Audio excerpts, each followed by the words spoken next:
Hello everyone, ಎಲ್ಲರಿಗೂ ನಮಸ್ಕಾರ ವೀಕ್ಷಕರೇ. ದೀಪಾ ಸವಿರುಚಿ ಚಾನಲ್ಗೆ ಸ್ವಾಗತ. ಬನ್ನಿ, ಇವತ್ತಿನ ವಿಡಿಯೋದಲ್ಲಿ ತುಂಬ ಸುಲಭವಾಗಿ ಕಾರ್ನ್ ಮಸಾಲಾನ ಹೇಗೆ ಮಾಡೋದು ಅಂತ ತಿಳಿಸ್ಕೊಡ್ತಾ ಇದ್ದೀನಿ. ರೆಸಿಪಿ ನೋಡೋಕ್ಕೂ ಮುನ್ನ ನೀವು ಇನ್ನೂ ನನ್ನ ಚಾನಲ್ನ ಸಬ್ಸ್ಕ್ರೈಬ್ ಮಾಡದೆ ನೋಡ್ತಿದ್ರೆ ದಯವಿಟ್ಟು ಸಬ್ಸ್ಕ್ರೈಬ್ ಮಾಡ್ಕೊಳ್ಳಿ. ಹಾಗೆ ಪಕ್ಕದಲ್ಲಿ ಕಾಣುವ ಬೆಲ್ ಐಕನ್ನ ಕ್ಲಿಕ್ ಮಾಡಿ. ಮೊದಲೇದಾಗಿ ಇಲ್ಲಿ ನಾನು 2 ಜೋಳನ ಬಿಡಿಸಿಟ್ಕೊಂಡಿದ್ದೀನಿ.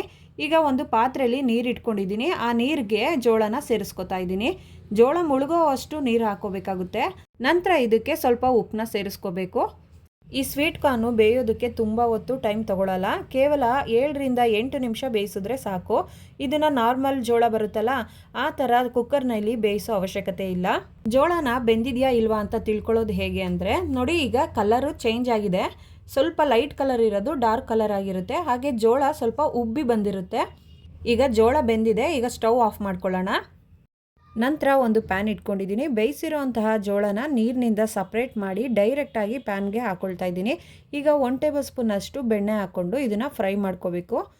ನೀವೇನು ಹೊರಗಡೆ ತಿಂದಿರ್ತೀರಲ್ಲ, ಅದೇ ಫ್ಲೇವರ್ ಬರಬೇಕು ಅಂತಂದರೆ ಈ ಜೋಳದ ಜೊತೆ ಬೆಣ್ಣೆ ಹಾಕಿ ಫ್ರೈ ಮಾಡ್ಕೊಳ್ಳಿ. ಆಗ ತಿನ್ನೋದಕ್ಕೆ ಮಾತ್ರ ಫ್ಲೇವರು ಸಖತ್ತಾಗಿರುತ್ತೆ. ಇದನ್ನು ಜಾಸ್ತಿ ಹೊತ್ತು ಫ್ರೈ ಮಾಡ್ಕೋಬಾರ್ದು. 1 ನಿಮಿಷ ಫ್ರೈ ಮಾಡಿಕೊಂಡ್ರೆ ಸಾಕು. ನೋಡಿ, ಈಗ ಫ್ರೈ ಮಾಡ್ಕೊಂಡಾಗಿದೆ. ಇದನ್ನೆಲ್ಲ ಒಂದು ಬೌಲ್ಗೆ ಸೇರಿಸ್ಕೊಳ್ತಾ ಇದ್ದೀನಿ. ನಂತರ ಇದಕ್ಕೆ ಸ್ಪೈಸಸ್ ಹಾಕೊಳ್ಳೋಣ. ಈಗ ರುಚಿಗೆ ತಕ್ಕಷ್ಟು ಉಪ್ಪು, ಅರ್ಧ ಸ್ಪೂನ್ ಚಿಲ್ಲಿ ಪೌಡರ್, ಅರ್ಧ ಸ್ಪೂನ್ ಪೆಪ್ಪರ್ ಪೌಡರ್, ಅರ್ಧ ಸ್ಪೂನ್ ಚಾಟ್ ಮಸಾಲ, ಅರ್ಧ ಸ್ಪೂನ್ ಜೀರಾ ಪೌಡರ್, ಇದಿಷ್ಟನ್ನು ಹಾಕಿ ಚೆನ್ನಾಗಿ ಮಿಕ್ಸ್ ಮಾಡ್ಕೋಬೇಕು. ನಾನಿಲ್ಲಿ ಸ್ಪೈಸಸ್ನ ಸ್ವಲ್ಪ ಜಾಸ್ತಿ ಹಾಕ್ಕೊಂಡಿದ್ದೀನಿ, ಸ್ವಲ್ಪ ಖಾರವಾಗಿ ಇರಲಿ ಅಂತ. ನಿಮಗೆ ಮೈಲ್ಡಾಗಿ ಬೇಕು ಅಂತಂದರೆ ಎಲ್ಲ ಸ್ಪೈಸಸ್ನು ಸ್ವಲ್ಪ ಕಮ್ಮಿ ಹಾಕ್ಕೊಳ್ಳಿ. ನಾನಿಲ್ಲಿ 2 ಜೋಳ ತಗೊಂಡಿದ್ದೀನಿ. ಹಾಗೆ ಇದಕ್ಕೆ ಒಂದು ಅರ್ಧ ನಿಂಬೆಹಣ್ಣಲ್ಲಿ ಒಂದು 10 ಹನಿಯಷ್ಟು ನಿಂಬೆಹಣ್ಣು ಹಿಂಡ್ಕೊಂಡಿದ್ದೀನಿ.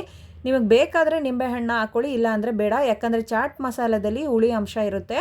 ಈಗ ಇದನ್ನು ಒಂದ್ಸಲಿ ಚೆನ್ನಾಗಿ ಮಿಕ್ಸ್ ಮಾಡ್ಕೊಳ್ಳೋಣ. ಹೀಗೆ ಮನೇಲೇ ಮಾಡಿಕೊಂಡ್ರೆ ಕಡಿಮೆ ಖರ್ಚಲ್ಲಿ ಜಾಸ್ತಿ ಕಾರ್ನ್ ಮಸಾಲಾನ ಮಾಡ್ಕೋಬೋದು.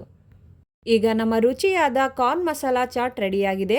ನೋಡಿದ್ರಲ್ಲ ಎಷ್ಟು ಸುಲಭವಾಗಿ ಮಾಡ್ಕೋಬೋದು ಅಂತ. ನೀವು ಒಂದ್ಸಲ ಟ್ರೈ ಮಾಡಿ ಹೇಗಿತ್ತು ಅಂತ ಕಮೆಂಟ್ ಮಾಡಿ ತಿಳಿಸಿ. ರೆಸಿಪಿ ಇಷ್ಟ ಆದರೆ ವಿಡಿಯೋಗೊಂದು ಲೈಕ್ ಮಾಡಿ, ಶೇರ್ ಮಾಡಿ, ಸಬ್ಸ್ಕ್ರೈಬ್ ಮಾಡೋದನ್ನು ಮರಿಬೇಡಿ. Thank you.